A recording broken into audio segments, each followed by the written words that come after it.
ഓം ശ്രീരാമചന്ദ്രായ നമ. എല്ലാ സജ്ജനങ്ങൾക്കും വിനീതമായ നമസ്കാരം. ഇന്ന് ശ്രീ വാൽമീകി രാമായണം അയോധ്യാകാന്ഡം 93 സർഗമാണ് പ്രതിപാദിക്കുന്നത്. ഭരതന്റെ വനപ്രവേശത്തെക്കുറിച്ചാണ് ഈ സർഗത്തിൽ പറഞ്ഞിരിക്കുന്നത്. കഴിഞ്ഞ സർഗത്തിൽ നമ്മൾ കേട്ടു, വനത്തിലുള്ള മൃഗപക്ഷിഗണങ്ങളെയൊക്കെ ഭയപ്പെടുത്തിക്കൊണ്ട് ആ മഹാരണ്യത്തിൽ ഭരതന്റെ സൈന്യം ശോഭിക്കുന്നതായിട്ട് കണ്ടു. ആ മഹാവനത്തിലെ മതയാനകള് കൂട്ടം കൂട്ടമായിട്ട് ഓടി ഒളിച്ചു. പുള്ളിമാനുകളും കരടികളും കൃഷ്ണമൃഗങ്ങളും കാടുകളിലും മലകളിലും പുഴകളിലുമൊക്കെ കാണായി. ധർമാത്മാവായ ആ ദശരഥന്റെ മകൻ ഇരമ്പുന്ന ചതുരംഗസേനയോടൊപ്പം പ്രീതിയോടുകൂടിയിട്ട് അങ്ങനെ സഞ്ചരിച്ചു. ഋതോ മഹത്യാനാദിന്യ സേനയാ ചതുരംഗയാ.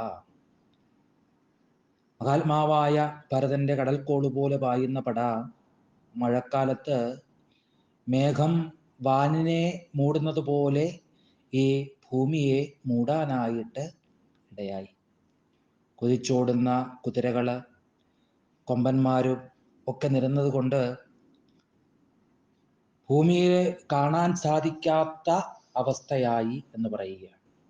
അനാലക്ഷ്യാചിരം കാലന്തസ്മിൻ കാലേ ബഭൂവഭൂ. ഭൂമിയില് ആ ഭരതന്റെ സൈന്യം ഇങ്ങനെ പരന്ന് യാത്ര ചെയ്തിരിക്കുന്നത് കൊണ്ട് ഭൂമിയിലെ ആ മണ്ണ് കാണാൻ സാധ്യമല്ലാത്ത ഒരവസ്ഥ വന്നു ചേർന്നു. അത്രയ്ക്ക് ബൃഹത്താണ് ഭരതന്റെ സൈന്യം എന്ന് വിശേഷിപ്പിക്കുകയാണ്. സയാത്വാ ദൂരമധ്വാനം സംപരിശ്രാന്തവാഹന ഉവാച ഭരത ശ്രീമാൻ വസിഷ്ഠം മന്ത്രിണാം വരം. വാഹനങ്ങളൊക്കെ കുറച്ചു ദൂരം സഞ്ചരിച്ചു കഴിഞ്ഞപ്പോൾ തളർന്നു. അപ്പോൾ ഭരതൻ മന്ത്രിവര്യനായിരിക്കുന്ന വസിഷ്ഠനോട് പറഞ്ഞു, ഞാൻ കേട്ടറിഞ്ഞതുപോലെയുള്ള ലക്ഷണങ്ങളൊക്കെ ഇതാ കാണുന്നു. യാദൃശം ലക്ഷിതേ രൂപം യഥാ ചൈവ മയാശ്രുതം. കേട്ടതുപോലെയുള്ള ലക്ഷണങ്ങള് ഇതാ കണ്ടു തുടങ്ങിയിരിക്കുന്നു. വ്യക്തം പ്രാപ്താസ്മതം ദേശം ഭരദ്വാജോയം അബ്രവീൽ. ഭരദ്വാജൻ പറഞ്ഞയിടത്ത് നാം നിശ്ചയമായും എത്തിക്കഴിഞ്ഞു. ഇതാ ചിത്രകൂട പർവ്വതം.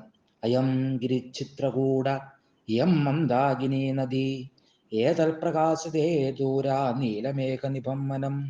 ഇതാ ചിത്രകൂട പർവ്വതം, ഇതാ മന്ദാകിനി എന്ന് പറയുന്ന നദി. കാർമേഘത്തിനൊത്ത കാനനവും ഇതാ ദൂരെ കാണുന്നുണ്ട്.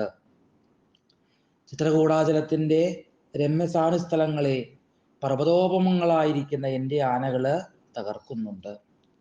വർഷത്തില് തിങ്ങിയ കരിങ്കാറുകള് ജലത്തെ എന്ന പോലെ ഗിരിസാനുക്കൾ ഇതാ വൃക്ഷങ്ങള് പൂമഴ പൊഴിക്കുന്നു. ശത്രുഘ്നോട് പറയുകയാണ്, അല്ലയോ ശത്രുഘ്ന, കിന്നരന്മാർ സഞ്ചരിക്കുന്ന പർവ്വതം നോക്കൂ. മകര മത്സ്യങ്ങളാൽ നിറഞ്ഞ മഹാസമുദ്രം പോലെ മൃഗാവൃതമാണ് ഇവിടം.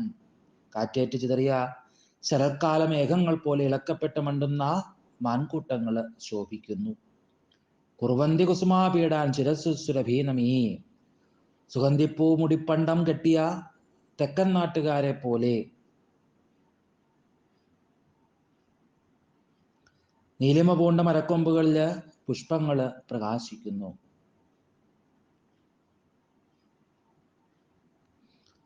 നിഷ്കൂജമിവ ഭൂത്വേദം വനം ഘോരപ്രദർശനം. നിശബ്ദമായിരുന്ന ഭയജനകമായിരുന്ന ഈ വനം ഇപ്പോൾ ആൾത്തിരക്കേറിയ അയോധ്യ പോലെ എനിക്ക് തോന്നുന്നു. കുളമ്പടിയാൽ പൊങ്ങിയ പൊടി മാനം മൂടി നിൽക്കുന്നു. എൻ്റെ ഇഷ്ടമറിയുന്ന പോലെ കാറ്റ് ഉടനെ തന്നെ അതിനെ നീക്കുകയും ചെയ്യുന്നു. സൂതശ്രേഷ്ഠന്മാർ കയറിയ അശ്വയുക്തങ്ങളായിരിക്കുന്ന തേരുകൾ കാറ്റിലേക്ക് കുതിച്ചോടുന്നത് ശത്രുഘ്ന നീ നോക്കൂ. ഏതാൻ വിത്രാസതാൻ പശ്യ ബർഹിണ പ്രിയദർശനാൻ ഏനമാപതത ശൈലമധിവാസം പതതൃണാം. പീലിച്ചിറകുള്ള അഴകേറിയ മയിലുകളെ പേടിച്ച് പാർപ്പിടത്തിലേക്ക് പറക്കുന്നത് നീ കാണുന്നില്ലേ ശത്രുഘ്ന? ഈ ദേശം അത്യന്ത സുന്ദരമാണ് എന്നെനിക്ക് തോന്നുന്നു. അതിമാത്രമയം ദേശോ മനോജ്ഞ പ്രതിഭാതിമേ. താപസാനാം നിവാസോയം വ്യക്തം സ്വർഗപദോ നഖ. താപസന്മാരുടെ ആവാസമായ ഇവിടം പിന്നിലേക്കുള്ള വഴി തന്നെയാണ്. ശത്രുഘ്നോട് പറയുകയാണ് ഭരതൻ. മൃഗീഭി സഹിതാ ബഹവ പൃഷതാവനേ മനോജ്ഞരൂപാ ലക്ഷ്യന്തേ കുസുമൈരിവ ചിത്രിതാ. കാട്ടിൽ മാൻപേടകളൊത്ത് മനോജ്ഞരൂപങ്ങളായ ഒട്ടേറെ പുള്ളിമാനകൾ പൂക്കൾ പതിച്ചവയെ പോലെ കാണപ്പെടുന്നു. സൈന്യങ്ങൾ വേഗം പുറപ്പെടട്ടെ. ഏതു വിധത്തിലാണോ ആ രാമലക്ഷ്മണന്മാരെ കണ്ടുപിടിക്കാൻ കഴിയുന്നത് ആ വിധത്തില് കാനനത്തില് തിരയട്ടെ. ഇപ്രകാരത്തില് ഭരതന്റെ വാക്കുകളൊക്കെ കേട്ട് ഭരതസ്യ വജശ്രുത്വാ പുരുഷാഹ ശസ്ത്രപാണയാ വിവിശസ്തദ്വനം ശൂരാ ധൂമാഗ്രം ദദൃശസ്തതാ. ഭരതന്റെ ആജ്ഞ കേട്ടു ശൂരന്മാരും ആയുധപാണികളുമായിരിക്കുന്ന ആളുകള് വനത്തിലൂടെ പാഞ്ഞു നടന്നു.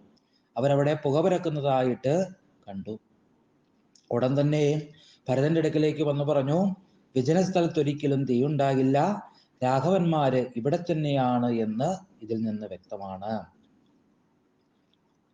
ഇനി അവരല്ല എങ്കിലോ, അവരിവിടെ ഇല്ല എങ്കില് മറ്റു തപസ്യകള് അവിടെയുണ്ട് എന്ന് വ്യക്തമാണ്. അവരുടെ ഈ വാക്കുകൾ കേട്ടുകഴിഞ്ഞപ്പോൾ തശ്രുത്വാ ഭരതസ്തേഷാം വചനം സാധു സമ്മതം സൈന്യാനുവാച സർവാസ്ഥാനമിത്ര ബലവർദ്ധന. സത്വനാശനായിരിക്കുന്ന ഭരതൻ സൈന്യങ്ങളോട് എല്ലാവരോടുമായിട്ട് പറയുകയുണ്ടായി, ഒരുങ്ങി നിൽക്കുവിൻ, നിങ്ങള് ഇനി അങ്ങോട്ട് പോകണ്ട, ഞാനും സുഭദ്രനും ധൃതിയും മാത്രം അവിടേക്ക് പോകാം. ഇങ്ങനെ ആ ഭരതവാക്യം കേട്ട സൈന്യങ്ങള് അവിടെ തന്നെ നിന്നു. പൊങ്ങുന്നിടത്ത് തന്റെ ദൃഷ്ടിയെ ഉറപ്പിച്ചു ഭരതനും. വ്യവസ്ഥിതായ ഭരതേന സാചമൂർ നിരീക്ഷമാണാഭിച ധൂമമഗ്രത ബഭൂവഹൃഷ്ടാന ചിരേണ ജാനതി പ്രിയസ്യ രാമസ്യ സമാഗമം തഥാ. തങ്ങളുടെ പ്രിയനായിരിക്കുന്ന രാമനെ ഉടനടി കാണാം എന്നുള്ള ആശ കൊണ്ട്, ആഗ്രഹം കൊണ്ട് ആ സൈന്യം ആനന്ദമഗ്നരായിട്ട് അവിടെ അടങ്ങി നിന്നു. കാര്യം ഭരതൻ ആജ്ഞാപിച്ചു അവരോട് അവിടെ തന്നെ നിൽക്കുക എന്ന്. അതുകൊണ്ട് അവരടങ്ങി നിന്നു. മനസ്സിലാകട്ടെ, ആ ശ്രീരാമചന്ദ്രനെ കാണാനുള്ള ആഗ്രഹം ഇങ്ങനെ വീണ്ടും വീണ്ടും കൂടി വർദ്ധിച്ച് വരികയും ചെയ്യുന്നു. അപ്പോൾ ഇങ്ങനെ രാമ സവിധത്തിലേക്ക് ഉള്ള ഭരതന്റെ പ്രയാണത്തെക്കുറിച്ചാണ് ഈ സർഗത്തിൽ പ്രതിപാദിക്കുന്നത്. എല്ലാവർക്കും ശ്രീരാമാനുഗ്രഹം ഉണ്ടാകട്ടെ എന്ന് പ്രാർത്ഥിക്കുന്നു. സർവം ശ്രീരാമപാദാരവിന്ദാർപ്പണമസ്തു.